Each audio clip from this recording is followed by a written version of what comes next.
Hello and welcome to yet another Firearm Freedom YouTube live stream. Guys, super excited to bring you the 13th live stream here on YouTube. It's crazy. I feel like just yesterday we were starting the first one, and that means if it's number 13, man, that is almost, 13 weeks of doing these live streams. I did not think it was quite that long so far, but I guess it has been. So I hope you guys are enjoying these live streams. This live stream is going to be Q&A part 2. If you guys missed the last Q&A last week on Sunday, then you are going to enjoy this one, hopefully, because you'll be able to ask me some more questions.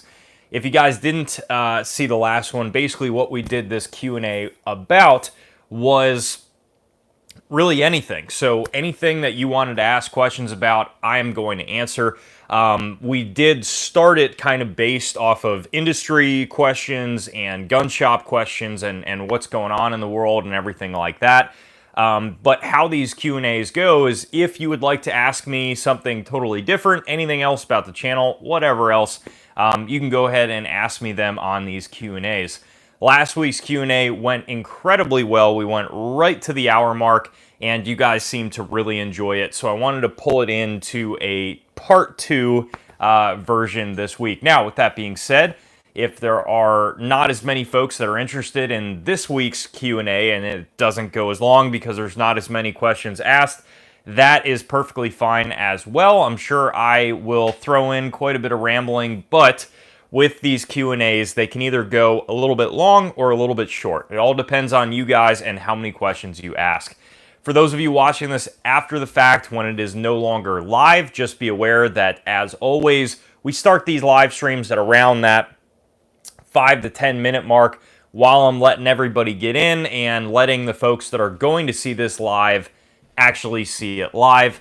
A lot of people don't understand that, it's not the best to start answering questions and to start doing all that stuff the first second that the live stream goes live, because a lot of people are not going to see it live and are going to come in a couple minutes and not know what the heck's going on.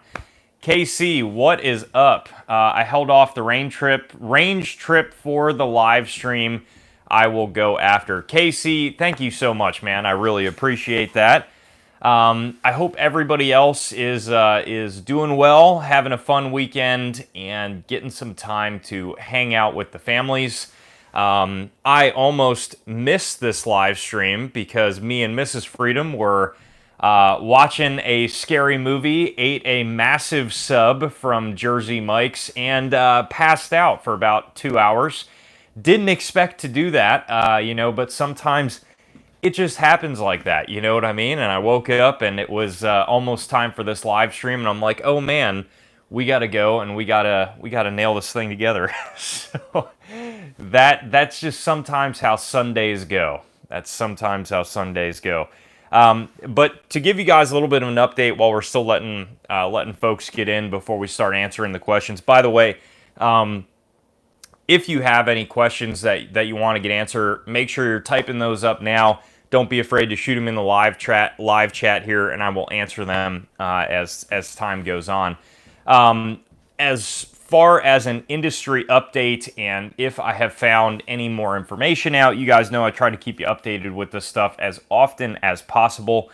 At the moment, it appears that, quite frankly, every caliber that was not affected by going out of stock and the prices going up is quickly going out of stock, and the prices are going up. So now I am seeing massive drops in availability of 545 by 39, which, as we talked about before, was one of the few available cartridges left. And surprisingly, 30 carbine as well. Went to pick up some more 30 carbine, and 30 carbine was also completely gone.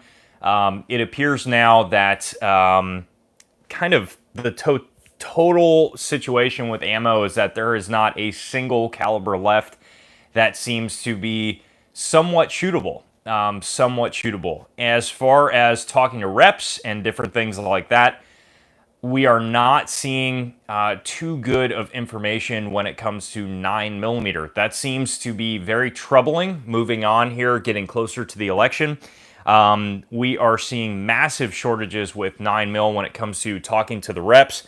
And when we're talking to distribution, and that's what I do mean by, talking to the reps, talking to distribution centers, seeing what's going on with the ammo, seeing what our gun shop can get in.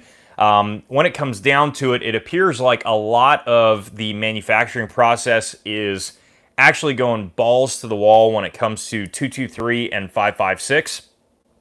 Understandably, when it comes to 9mm, it seems that that is even more difficult to get. So I would urge you that if you have a 9mm, you are looking to bring it to the range, looking to shoot, now probably wouldn't be the best time. And I always subscribe to the mentality that if you do want to bring that gun to the range, one, make sure your storage is in order. Make sure you have the perfect amount of ammunition that you want to have stockpiled up in your home.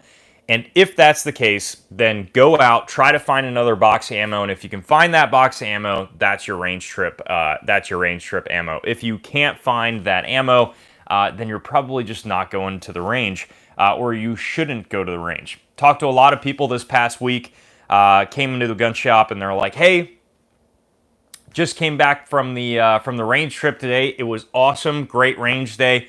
Shot a couple hundred rounds. I'm okay though. I have about 100 rounds left. I know I can still find 9mm somewhere." Don't be like that person. Just don't be like that person. There's a lot of people out there that still don't understand the gravity of the situation. So yeah, a lot of folks like that. Kind of interesting times, and I don't foresee this getting any better. Obviously, moving up here in a couple of weeks towards the election, it'll be an interesting one. I'll be able to relay a lot of information to you guys, considering obviously I'm going to be still working at a gun shop full time during the election, so I'm sure the weekend before, which is Halloween weekend, I'm going to be seeing some pretty crazy stuff in the gun shop that I am excited to report back to you guys. Yeah, KC 22 ammo, that is going as well. So anybody that, has that specific caliber, unfortunately, it is not going to be left unaffected at this point. And guys, I made a story post probably about last week on the Instagram account. And on the Instagram account, I said, look, for those of you guys that are rolling up into a gun shop right now saying, hey, I want to build my first, AR, I want to do this, I want to do that, whatever else. My comment was the ship has sailed. And at this point, quite frankly, we're getting very jaded, I think, in the gun industry with how to answer those questions, simply because of the sheer volume of times that I have to, explain what is going on. Stacy, what is up, man? Explain what is going on to folks in the gun industry. They're coming into the shop, and it's just probably a good 30 to 40 times in a day, I'm explaining the same situation over and over again. So sooner or later, you start getting very jaded with the response, and you start kind of telling people, like, that's the reality, of what's going on. So the ship has sailed, basically. If you are looking to, get into your first rifle right now, and you're looking to build it, the times of being able to pick and choose, your best and every part that you want, and be able to do it in a timely manner, be able to make decisions whenever you want to, and buy a lower, and then, I'll think about a rail down the road, buy something else. I'll think about a barrel later on. I'll think about a bolt carrier group. Not sure what I want to get yet. I don't have the money to complete the whole gun yet, so I'm going to wait. That ship has far sailed. When it comes to ARs, it really has. And unfortunately, guys, I don't foresee that coming back. I sold probably like 30 lowers in the past week and a half. And I am seeing that number increase daily as we get closer to the election. And now I think a lot of that shift is also panic buying, also election talk. And I think a lot of that drives more panic buying when it comes to the ARs specifically. I am seeing a lot of parts, a lot of complete guns just going out of stock incredibly fast. With that being said, for me personally, I am going to try to do, I'm calling it my dream build. I came across, lucky enough, some parts that are actually almost complete. So I was able to find complete parts that were able to come my way, and luckily, in the gun shop that I work at, we do get in uppers and lowers pretty consistently. So I am going to try to do one last build before the election. I'm going to try to get one more in, and why I want to do that is because I want to be able to give you guys firsthand experience as to what it is like trying to build a gun at this point in time. Where did I find my parts? How was it even possible that I found my parts? And what was it like trying to buy it? I can tell you guys, first and foremost, when it comes down to buying parts and buying the gun and buying everything together, as I just stated before, the time of being able to leisurely build your gun is long over. The time of being able to pick and choose exactly what parts you want is long over. And ultimately, what I had to do is, it just kind of fell into my lap that all the parts came together, and I had to just buy them all at once. It's a very expensive, process at this point, because you're not really picking and choosing exactly what you want to do. And there's still some parts that I don't really think I'm going to be able to get a hold of. So if I am able to complete this build, and I'm calling it kind of the dream build, which is the last build before the election, and we'll see how that goes. I'm gonna let you guys kind of think on that as time moves forward, because it's gonna get pretty interesting. But yeah, we'll see how that turns out. So hopefully we got some questions going, guys. I'm gonna read through your comments here, and we'll get going with this Q&A about 12 minutes in. Sorry for the rambling, but we got to do it here on the FF live streams. Joe, first time I get a notification in a long time. I'm happy to see you. Thank you. Philip, thank you so much, man. I'm really happy you got the notification. KC, I went to Medina Gun Show yesterday. They had some, but way overpriced. Guns were overpriced 2 to 3 times they were a year ago. Yeah, Billy, unfortunately, when it comes to gun shows during times like this, unless you're looking for something very specific, military surplus, that is hard to find online and hard to find at regular gun shops, generally you're going to see pretty ridiculous prices. So when it comes down to it, a gun shop and an online auction are probably the worst places to go right now to find a deal on anything, hands down. To find a deal, probably not the best place to go.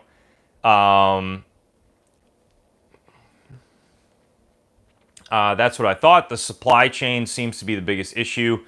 Why do you think the supply is suffering so much? I've heard different things. KC, great question. So, why is the supply chain suffering so much? Guys, so, to give you an example, like RCBS, I may have said this in last week's live stream. RCBS, they make reloading components and everything like that. RCBS right now has an 18-month lead time. So we've talked about it before. We've talked about what has affected ammunition in particular, and really what affects ammunition affects everything else. But ultimately, super quick, broad stroke with a brush, what's affecting it. Manufacturing plants got shut down, so they were not able to operate on full capacity for a long time. COVID stuff. On top of that, when they were operating at a limited staff. Ammunition was not being imported in because the ammunition manufacturing plants around the world were having the same thing. Because of our EPA laws, we don't lead smelt here in the United States. So because of that, a lot of the lead was coming from out of country. That lead was coming from China. That flow got turned off for quite a while. After that flow got turned off, mix that with ammunition manufacturing plants being out for the count for a couple of months. And mind you, when they're out for the count for even a week or 2 weeks or something like that, that's tens of thousands, hundreds of thousands of rounds not being manufactured. When they do kick back up production, The reality is they are not caring as much about the civilian market as they are about billion-dollar military and law enforcement contracts. So when these big giants start up again, we are at the bottom of the totem pole when it comes to the availability, and when we are going to start seeing that. Now, if you kick in, rioting and stuff like that, that happens very close to home, and also the stuff going on with everything in the world, that creates panic buying. We've been seeing panic buying for the past couple of months, and on top of that, at this point, we've never experienced panic buying in a way of it actually increasing every single day. Every single day, we are seeing it time and time again. It is still probably, these are rough estimates, probably 80 to 90% of the people walking through the doors of the gun shop, at least that I work in, are brand new gun owners. They have never, ever, ever seen a gun in their entire life, and now they want a gun. Not only do they want a gun, they want a bunch of ammo to go along with it, and that number is increasing tenfold. So you have that panic buying issue, and now on top of this, we are in an election season. What that means is maybe even if the brand new gun owners that really don't know much about political stuff when it comes down to guns, they don't understand that how they are voting dramatically changes their ability to own even the things that they currently own right now, and they don't really get that. But what happens is a lot of gun owners like myself understand that. They understand the writing on the wall, and they are trying to find ammunition, magazines, whatever else, because they understand the writing on the wall. So long story short, KC, to answer your question, what's going on with the supply chain, they can't catch up. That's the reality. These companies, these massive manufacturing companies, are trying to figure out basically who they're gonna, what caliber they're gonna let die and what caliber they're gonna let live when it comes to their distribution. They have a choice. Okay, do we make 223 this month and try to actually get out of the backlog that we're currently in, which, mind you, most of the time it is up to 12, 13 months right now. So what caliber do we work on? Do we work on 13 hunting calibers that might sell right now, getting into hunting seasons in different states and everything like that? Or do we axe all that, kill all those calibers, and then focus on 223, 5.56, or do we do 9mm? Do we do 40 cal because we still have a do we do 40 cal because we still have a contract for 40 cal that needs to be filled right now?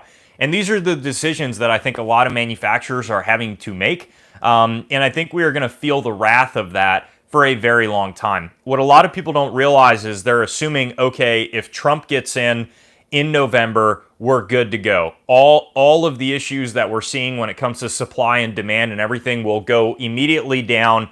We won't have to worry about it. Couple more weeks and we're good to go. And the downfall with that is no matter what the outcome is, if Trump were to get in, we're going to see those manufacturing issues for at least the next year when it comes to ammunition. That's just the reality of the backlog. Let alone if he gets in, there's civil unrest, people are freaking out, doing whatever they're going to do, and that incites more panic buying, something else happens. All of that drives issues when it comes to ammunition. So as far as assuming that in a couple of weeks here, we're going to be good to go, that's just not the case. On the opposite end of the spectrum, if Biden were to get in, we will not recover as an industry. I don't think a lot of people understand the gravity of the situation, but that is basically where we are at. We are at such a weak point right now as an industry as a whole that I truly do not believe that we will recover on the opposite end of that spectrum when it comes down to just sheer availability, legislation, and everything like that. So we're at a very interesting time that I don't think we've ever been at before. I know that was kind of a long answer to your question, KC, but I hope that all made sense.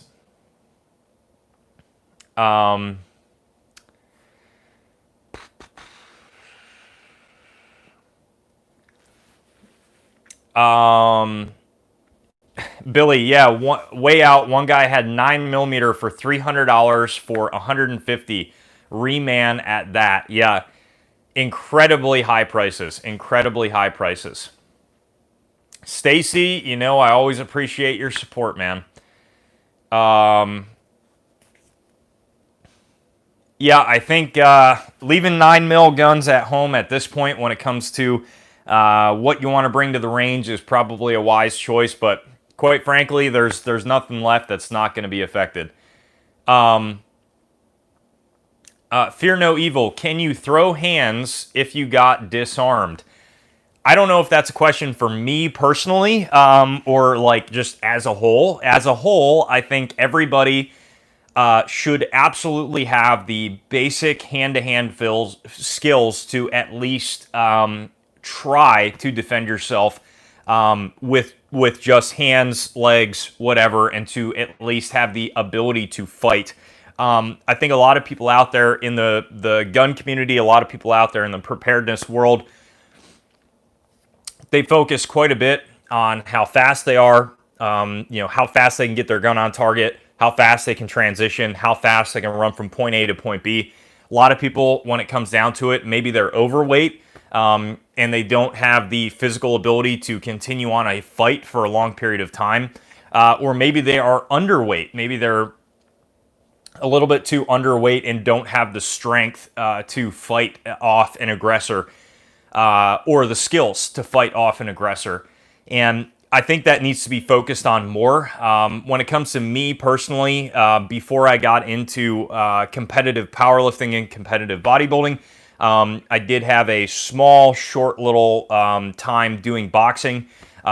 So very, very low key, just trained at a boxing gym for quite a little bit.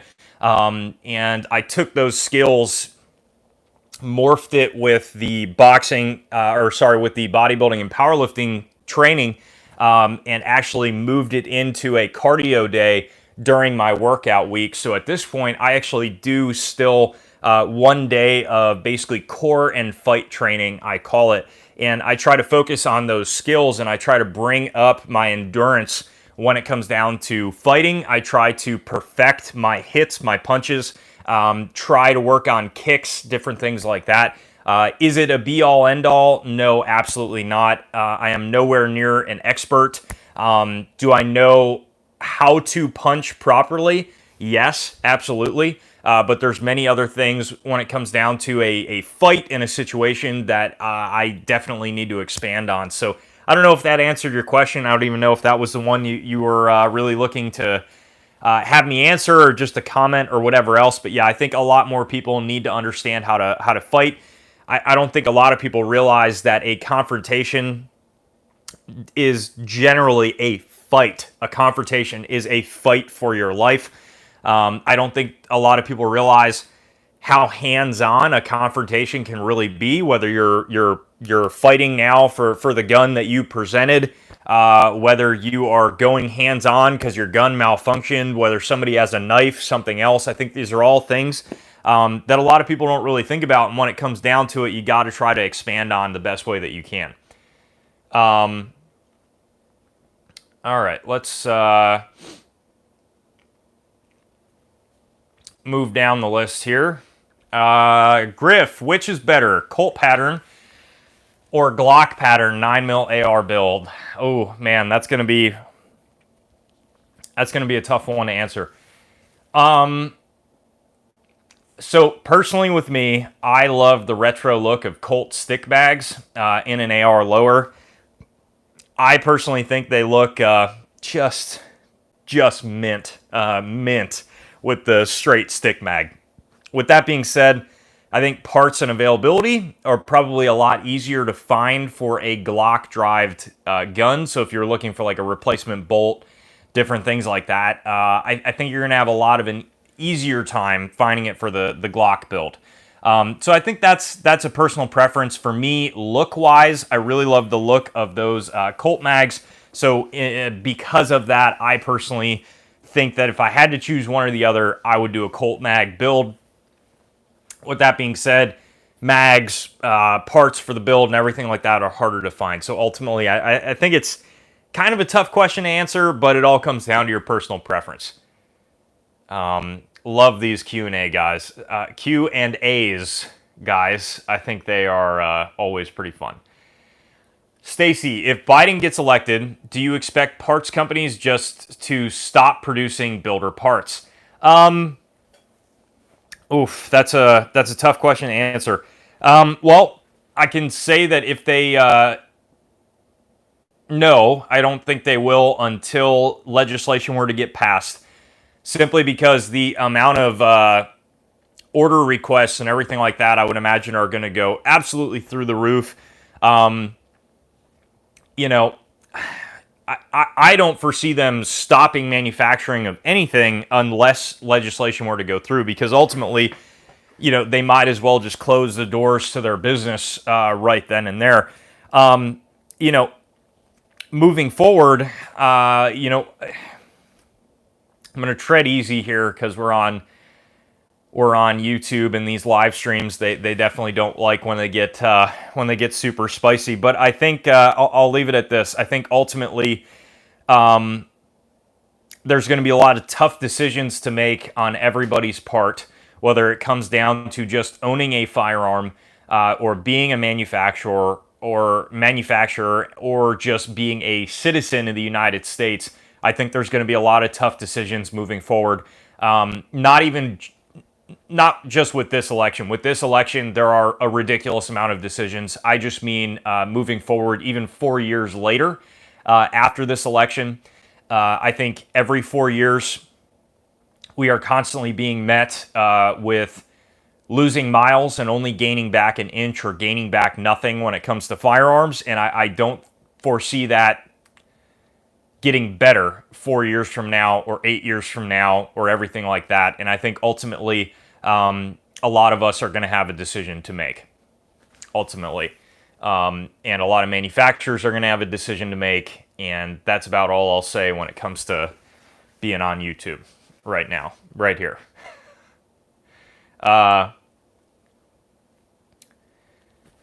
Harvey, good day.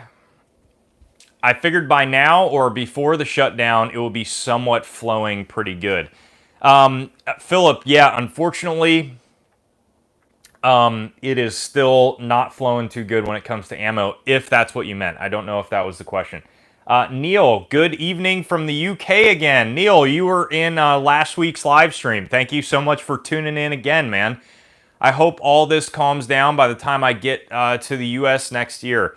Yeah, Neil, hopefully next year, man. Hopefully, you know, it will be better. We will see. I'm so happy you tuned back in for another live stream. That means quite a bit to me. Here. It must be exhausting answering that same question so many times. So many new gun owners. Do you guys have 9mm? Do you have Glocks, AR-15s? Yeah, KC, you know, it's my job. You know, it's not the end of the world.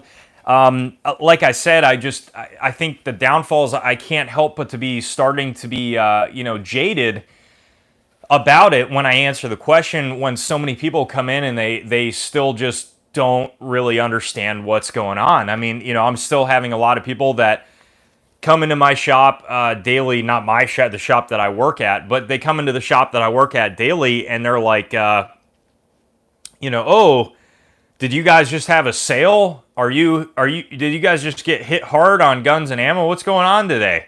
You guys going to get restocked soon, or what's the deal? And you're like, you know, you can't help but to be like, at this point, you're just like, really? Like, really? I don't even know how to answer that. I mean, you know, so it's kind of like, I think it's an interesting vibe right now. And I think it's only getting a little bit more frustrating as time goes on. As I've stated in earlier live streams, you know, you try to be as welcoming as possible to people just coming into the gun industry, because you don't want to be like rude. You want to be welcoming. You want to draw these folks in so that way they are you know, on our side when it comes to guns. With that being said, you know, sooner or later when somebody's like, oh, you know, I kind of wanted to get my first gun right now, you kind of start being like jaded and kind of just say, well, you waited too late. You know, I don't know what to tell you. I can sell you this gun. I don't have any ammo to go along with it. Good luck finding ammo. And they're kind of like, oh, all right, okay, I'm not really, I don't know. I looked at a gun a year ago, but I wasn't too sure about it. And you're like, waited too long, man. Waited too long. You know, you can only take so many times, so many people, you know, talking to you. I can't tell you guys how many buddies of mine that, you know, were looking to get into an AR, you know, a year and a half ago, 2 years ago, and I can't tell you how many conversations I had with those folks saying, hey, man, now's the best time to buy. You could pretty much slap together whatever you want for a base rifle, like $300. If you want a more, you know, set up rifle from the gate, you could do that too. You could do anything you want. Now is the time, because it will not be the time a little bit from now. And a lot of people don't really understand that. And sure enough, they waited, they didn't buy anything, and now they're coming to me now, you know, right now at this time saying, hey, Joe, I think I want to get that AR now. And I'm kind of like, well, you know, you're going to be waiting a bit because you waited too long. And now is not the time to buy, and nothing's available. I'm going to do this last build before the election, you know, to kind of show you guys what I was able to do to maybe help some of you out looking to build. But at the end of the day, I think most people just waited too long, unfortunately. Fear no evil. The writing on the wall tells me Trump is no different than the rest of the swamp, and he ain't no friend to the 2A. He only mentions it to get the vote from brainwashed sheep that worship him. So fear no evil. I try to. If you want, let me say this. If you want to hear my more political thoughts and ideas when it comes to exactly that, and I've talked about that many times before, Instagram is where it's at. And I will leave it at that. I try not to talk about it as much on YouTube, just because I try to keep these live streams as non-digging into that as possible, because, well, I don't know. I guess I try to keep them a little bit more professional, so I will hold off on that, but not hold off on it, more so redirect you to my Instagram account, because on Instagram, get quite a bit more into the political stuff, and I'm going to refrain from that on YouTube, so I hope you can understand. I'm an AK guy, however, came across a BCM 11.5 upper on their site. Already had a spikes lower and lower parts kit. Finally stopped procrastinating. Voila, pretty decent AR pistol build now. Caesar, yeah, absolutely. That's a solid buy. I think, is it still possible? Yes, it is possible. Is it very, very difficult? Yes. You might still get lucky in your case, or in my case, I stumbled across some parts for this last build. You know, so it all depends. It all depends.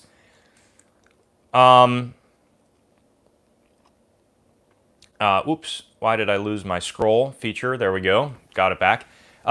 I will never fear the man who knows how to do 10,000 punches. I fear the man who has practiced one punch 10,000 times. That's a little bit of a Bruce Lee quote, if I'm not mistaken, Sean. Ah, yes, from the master Bruce Lee, for sure. Philip, I am turning 50 years old by the end of this month. Joe, should I get some professional hand-to-hand combat fighting instructions combined with strengthening, and can you recommend an instructor? Thank you. Philip, that's a great question, man. So, in my time of competing in fitness sports for the past 11 years, I have seen many people in many different age groups do pretty incredible things when it comes to the physical fitness of their body. I have seen 70-year-old plus members at a powerlifting meet deadlifting and squatting, you know, just as much as 20-year-olds. It can be done, and I think a lot of people reach this point where maybe they underestimate themselves because of the age that they're at. You know, 50 is still a young age at the end of the day. And I think a lot of people, hit a point in their life and they start telling themselves this kind of crappy talk of, oh, I'm too old now. I've had a lot of people come into a gun shop before and they're like, well, I'm not as young as I used to be, so, I need a gun because I can't fight my way out of it. We won't dig into all the things wrong with that thought process, but I think one of the biggest things there is having this feeling of defeat just because you're a certain age, right? You hit that age, you're like, I'm not able to do what I once was. So I think the first thing that is important when it comes to fight training at an age that you're at is understanding the abilities that you still have, one, understanding the strength that you still have. And I think what can help you out is practicing and working on your flexibility, working on your strength when it comes to going to the gym, eating right, trying to up your strength, up your physical fitness, and that's ultimately going to translate well when it comes into fighting. As far as should you take, professionally led classes, I would say yes, absolutely. That can help you out quite a bit. I think one of the best things a fighting class can help you out with is getting hit. That might sound really weird to a lot of you guys, but I think a lot of people out there have never been punched in the face. Now, obviously, it is not good to get punched in the face all the time. That can lead to many issues when it comes down to it. But I think ultimately getting punched in the face once or twice by somebody that really knows how to punch you in the face can really answer a lot of questions for folks, because ultimately they don't know how they are going to react. The first few times that I got punched in the face, I froze up solid. Froze up completely, and it was kind of like just boom, frozen. Didn't know what to do, like just kind of like all over the place, and just got hit again and again and again. And that can happen pretty frequently because a lot of people are just not used to it. So yes, I would say going and finding a local instructor. As far as a recommendation, I wouldn't have a recommendation for you. I don't go to any sort of classes or gyms or fighting gyms or anything like that now. I try to take it upon myself to just learn what I can. That's not the best way to go about it, but that's the option that I have. So I would go to your area and look at a couple places, look at some reviews, and understand to try to throw a lot of the cheesy aspect out of it.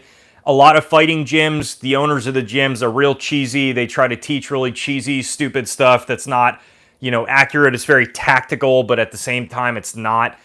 Beware of the little like self-defense classes that are ridiculous and they're not accurate at all, and try to find the best option for you. Hopefully that answered your question.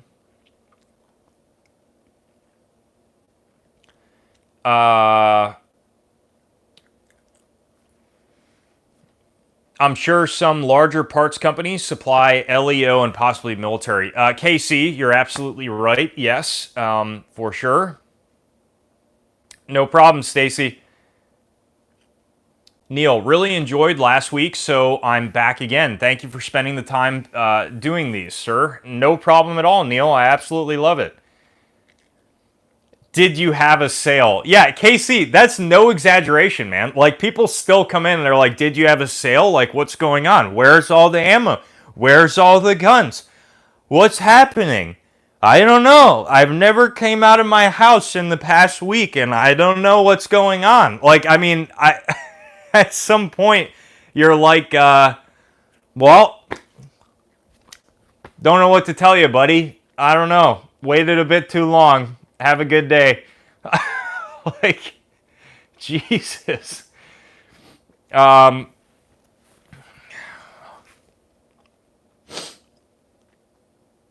Andrew, what is up? You see, IWI made an interesting decision to release a Galil Ace in 545. Andrew, I did see that, and I am I'm interested to see that develop. I don't know how it's going to develop.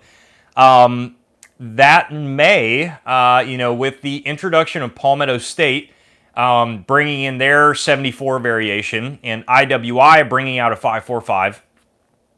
My question to you folks is, do you think this would be a resurgence in 5.45 as a caliber. You know, we have seen that Remington is, or I should say the Remington ammunition manufacturing plant is being bought out by Vista Group, who ultimately owns Palmetto State Armory. And could this be an indication that Palmetto State Armory is actually going to be buying out that ammunition manufacturing plant to actually start manufacturing 5.45 among other calibers? I don't know. It's a thought. It would be very interesting if they did that, and I think they would make a killing doing it. I think that would be a very wise choice, but we will see. We will see. Although, regardless, either way, I am interested for sure, Andrew. I can't believe 7.62 doubled in price. What a joke. Gotta wait for the stock to come back at Rural King. Yeah, it is went up overnight, and we are seeing a lot of calibers right now that were okay, literally at this point a day earlier, are not okay the day following. So here's the deal, guys. When I say the ship has sailed, I don't mean to be rude to the people that maybe don't have as much as others. Guys, here's the deal, okay? There are all areas, and I said this on my Instagram as well, there are all areas of our collections, of our preparedness, of our self-defense that we have lacked on up until this point. There are all areas that maybe we did not expand on enough. There are areas that we did not prepare on enough. Everybody has one. It's just, unfortunately, some are less prepared than others. You know, there are folks out there that, maybe like myself, I have 23 calibers to buy for. Maybe a lot of those calibers, or half of those calibers, I am not where I want to be as far as the amount of ammunition that I have. On the opposite end of that spectrum, there might be somebody out there that just bought their first gun and they don't even have a single box of ammunition to their name. That would be the opposite end of the spectrum of not even remotely prepared enough. So I think all of us, as we did in the 2013 scares, even though these were nowhere near, this is nowhere near the same roughness as those, I think we all have something to learn from this moving forward. If this does die down, when it does die down, I think we all know at this point what, after now most of us, if not more of us, have lived through more panic buying scares and more issues and everything like that. I think we've learned exactly what our weaknesses are when it comes to preparedness, and exactly what we need to do going forward. The Masters Champ, it's not going to die down. This is biblical. I won't disagree with you, man, absolutely, which is why I said if it is going to die down, or when it's going to die down. You know, yeah, I really don't know. I don't know at this point. I really don't know.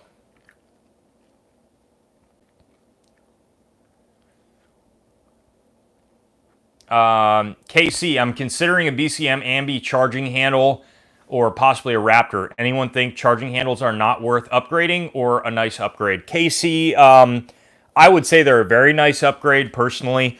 I think immediately the smoothness that you increase from working the bolt is well worth the, you know, 40 or 50 bucks extra you're paying for an Ambi charging handle.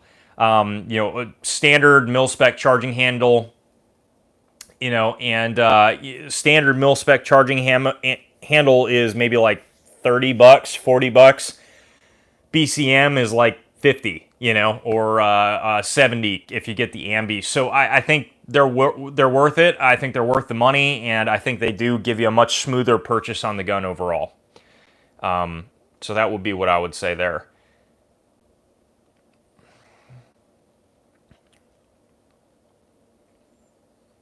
I used to drive back. Oh, yep, Tony, I saw your message about that. Thank you so much for the amazing input and the great wisdom you shared, Joe. Hey, Philip, no problem at all, man. Good luck with your search on those classes, or a gym for that. I really wish you well. Any recommendations for a safe? For a full-size rifle safe, I would check out Champion. Champion Safe Company. In my opinion, they have some of the stronger safes that are on the market today. This is probably not going to be a popular opinion, but I think Liberty safes have dropped in the quality of materials used nowadays from OG Liberty safes. And I think if you're looking for better materials, Champion Safe seems to be a solid choice. Champion Safe also makes Superior safes. Superior Safe Company is the same exact company. They just kind of make two different offerings. I think the Model T Champion Safe is an incredible safe for the money, and I would definitely recommend checking that out. When it comes to safes as a whole, I would much more recommend getting multiple smaller rifle safes than one ginormous 100 or 200 gun safe. You're ultimately gonna pay the same amount for multiple smaller safes, but what you're gonna get with this is they're easier to move around. Obviously, this is a downfall when it comes to somebody being able to tip it over, break into it, blah, blah, blah, blah. We all know that. I'm just saying that if you bolted them to the floor and wanted to unbolt them to the floor and then move the safe around, you're moving houses, you want to move the safe to a different room. Multiple smaller safes at 400 to 500 pounds a piece are going to be easier to do that with, okay? Massive safes, 100 gun plus safes that are 1,000 plus pounds are not easy to do that with.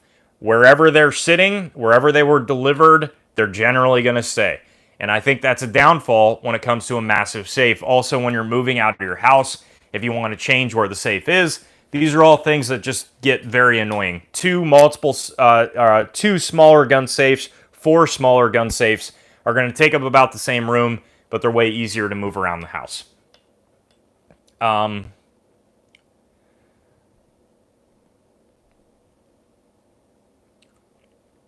I put PWS Mark 111 Pro pistol on layaway yesterday. Sean, great choice, man. Great choice. That's not true at all. Vista owns Federal. Oh, I'm sorry, Sean. I thought Vista bought out Remington. Maybe I'm totally wrong. Sorry. Hopefully I didn't spread some misinformation there, guys. I thought Vista, who owned... Doesn't Vista own Palmetto State Armory? And they bought out Remington's ammo manufacturing? Maybe I'm totally wrong.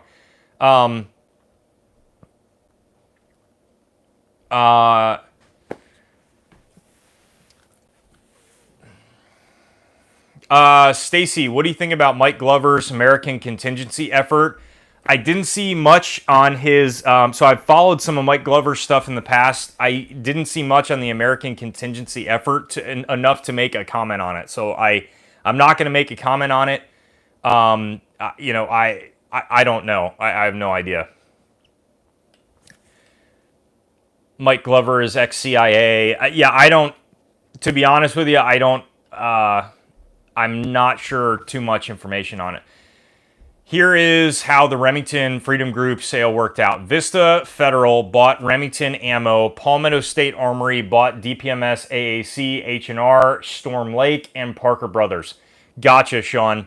I thought, did Vista not... Doesn't Vista own Palmetto State Armory as well? I totally thought they did. Sierra bought Barnes, Round Hill Group bought Remington Firearms, Ruger bought Marlin, Franklin Armory. Gotcha. Okay. Even with the ammo shortage, investing in mags is a good idea if you can get them. Absolutely, Tony. Absolutely. I would definitely agree.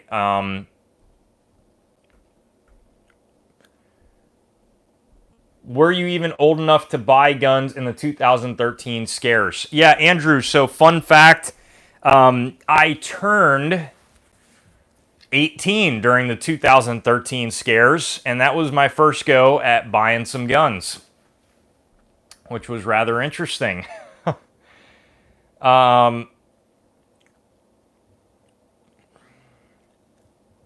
Should we start walking out of Walmart with the ammo and not pay for it? Not going to comment on that.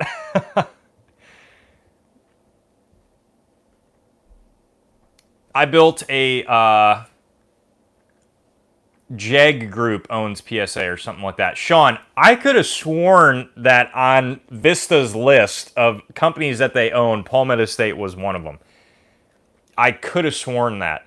I built a vault in my house. It cost $4K in total to build. The door was $1,700. Sean, that's another great way to go about it. If you're looking at getting a safe and maybe you're like, hey, I don't even want to deal with the safe. I want to make a small closet or a room in my house or something like that. And I want to make that room in my house a vault room, basically. That can be done as well. So it's a personal preference thing to what you want to do, and everybody's situation is going to be a little bit different. When it comes down to fitting a very large collection, a gun room is probably going to be the way to go, just because ultimately, how many safes are you going to buy before it's to the point where you're like, all right, I'm just going to do a gun room instead. So personal preference thing.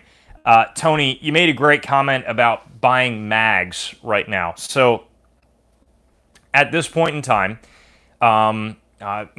also, guys, we got about nine or so minutes left. So if you want any final questions, be sure to throw them down, and I will try to kind of shoot them out real quick and answer them as fast as possible.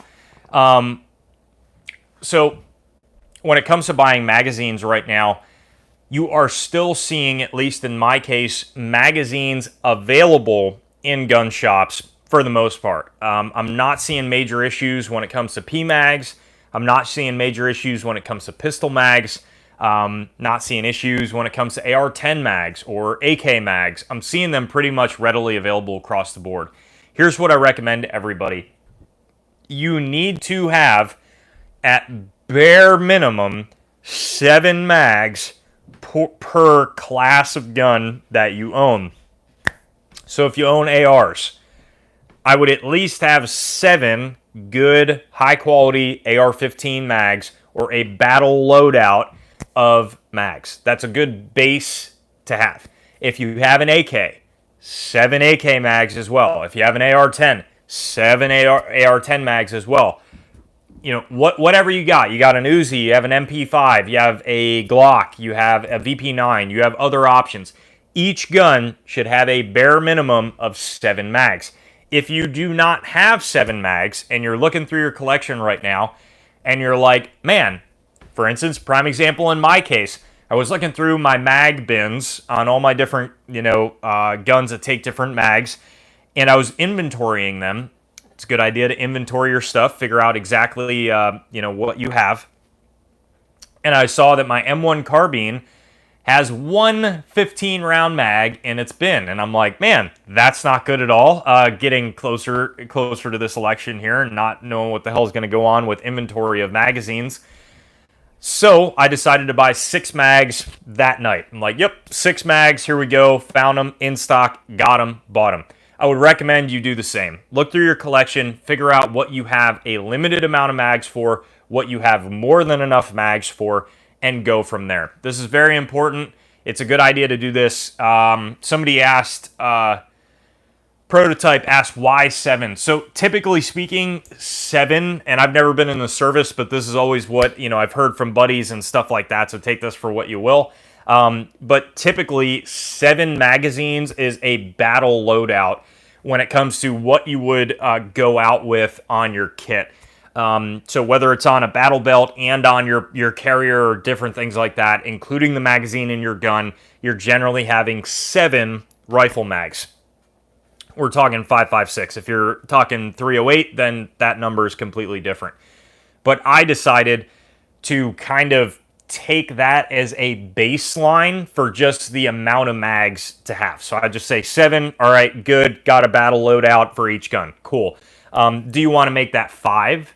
Sure, make it 5. Do you want to make it 10? Make it 10, make it 20. I don't care, set a number, have that be your goal, try to reach that goal with each mag variety that you have. From what I'm hearing about the lack of ammo, is it worth me searching hand loading on my own now? Neil, great question. Unfortunately not. RCBS, as you heard me mention earlier in the live stream, is experiencing an 18-month lead time right now. Here's the deal. Unless you stockpiled on reloading equipment now, and you already have that now, and you've been stockpiling it for years ahead of time, and you have more than enough powder, more than enough primers, more than enough bullets, you are not going to be able to have the supplies to reload. So a lot of people don't get that. They're getting into reloading right now. I don't know what you're getting into it for. Brass is hard to find, bullets are hard to find, primers are hard to find, and powder is hard to find. So yes, could you get into it for a couple $100? Sure. Should you have already had this stuff beforehand if you wanted to do it?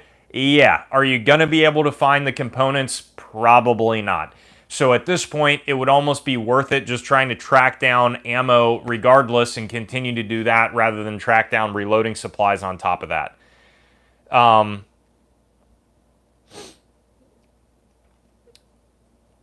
That gun room could be good for hurricane shelter. Nunia, that's a great point. Absolutely. Yeah, KC, reloading supplies are just as hard to get. Absolutely. So you might be right. The article I read said PSA was separate, or said Vista was separate from PSA. I just read that Vista might own them, but cannot say 100%. Yeah, Sean, I thought that was the case, which is why I said that, but I don't know. I could be wrong too. For all of you now, sadly. Neil, yeah, it is what it is, man. We go through this stuff pretty consistently, but we've never gone through anything quite this ridiculous. So I've never seen anything. I'll leave you guys at this, and I've said this to customers constantly. I've been in the industry now for getting close to 6-7 years. Shortly after I was able to just buy guns legally, long guns legally, I got into the industry. Okay, so right around 19 years old. And guys, the reality of it is I work with folks. The owner of my gun shop has had his FFL for almost 20 years. A lot of the guys that I work with have been in the industry as long as I have, or if not more years, if not 10 years plus. And I have talked to reps who've been in the industry as a sales rep for certain companies since 1997, okay? So I've talked to a lot of these folks, and none of us, we've all said the same thing, none of us have ever seen the industry like it is right now. None of us. So that gives you somewhat of an idea. I have never seen this type of buying. I have never seen this type of stock and inventory issues so consistently, and I have never seen this get progressively worse like it is getting right now. Ever.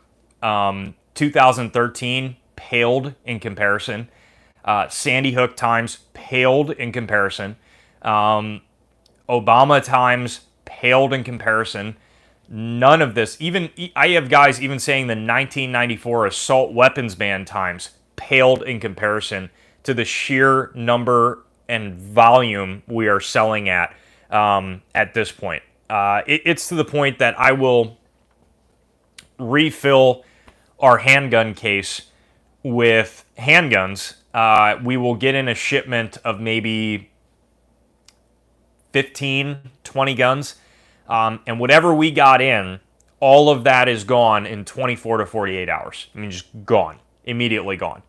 Long guns are even worse. We'll get in an AR, and it is gone within a couple of hours, if that. And the problem is we will go to order again, and there's nothing to order, or the next shipment isn't coming for a week and a half. So you're kind of SOL. Never seen times like this. All right, last question. I used to have an M1A Springfield stainless steel competition, but now I'm thinking of purchasing a Scout model. Is 308 okay nowadays? Thanks, Joe. Philip, unfortunately not anymore, man. A couple of live streams ago, I was talking how 7.62 by 51 and 308 was available. At this point, it's not. At this point, 308 is just as hard to find as everything else from what I'm seeing. Is it as bad as 9mm? No, but I don't know if I would say it'd be it's tough to answer that because it's not a great time to buy a 308, but at this point, it's not a great time to buy anything. I'm seeing some deals on some handguns, and I've been picking up some handguns, and I picked up a rifle. And to be honest with you guys, it sucks because like I got a killer deal on a SIG 229 enhanced elite, right? So I got an enhanced elite for around 550, 560 bucks, okay? And it's like brand spanking new, okay? So saw a deal like that, you're not going to not get it. I mean, that's an incredible deal. Downfall is I'm looking at that gun and it's like, I want to shoot this gun so freaking bad, but it's 9mm. I mean, when I'm going to have to wait 2 months to even find a box of ammo to put through that to make sure the gun even goes bang. Now, obviously, I think a 229 is probably going to go bang, but still, you guys get my point. So at this point, it's tough right now. Whatever option you're looking at, you just got to understand that ammo is going to be tough to get. It is what it is. What I tell people is if you're looking at getting a certain gun right now and you don't have the ammo for it, I would buy the ammo right now before you even have the gun. Before you have the gun. My local gun shop has been ordering higher end stuff because that's the only stuff in stock. Yeah, a lot of places are doing the same. Yep, Tony, you're right on the money there. Hey, Philip, no problem at all, man. I hope it changes. You guys know the deal too. Ammo Seek, that's where it's at. Arrow Precision said 2020 has been 3,100% worse than Sandy Hook. They added 9 machines and still can't keep up with demand. Yeah, Arrow has been incredibly rough. Incredibly rough to get their lowers. Yeah, so we will see. Guys, I'm going to end this live stream up now. Let me know down in the comments. I'm going to pose you an interesting question. Generally speaking, what I do is post a review video during the week and post a live stream on Sunday. Would you guys enjoy the live streams being more Q&A drived about a specific topic or Q&A drived about something else? I think a lot of you guys really like that question and answer format. Do you guys want to continue this? Do you not? Let me know, not in the live chat comments, but in the regular comments under the video. I would greatly appreciate your feedback. I'm always trying to expand these live streams and make them better than the one before. Thank you guys so much for continuing to come back. As always, after this live stream is made, you guys know I post the links down in the description to the Firearm Freedom Discord server, Facebook, Twitter, and Instagram account. We do daily posts on the Instagram, Twitter, and Facebook account. Subscribe to the channel. Hit the bell if you enjoy it. Check out, if you would like to support the channel, the FF merchandise store or the Subscribe Star account. Guys, I can't thank you enough for continuing to support me and continuing to watch these live streams. It really means the world to me. Neil, have a great night, man. All you guys that are watching, thank you so much for taking your time out of your day to sit here and have a chat about some freedom, or should I say the lack thereof it, in this year of 2020. Guys, I hope you all have a great night. I'm going to end it now. Thank you so much for watching. And as always, stay tuned for more great videos to come soon.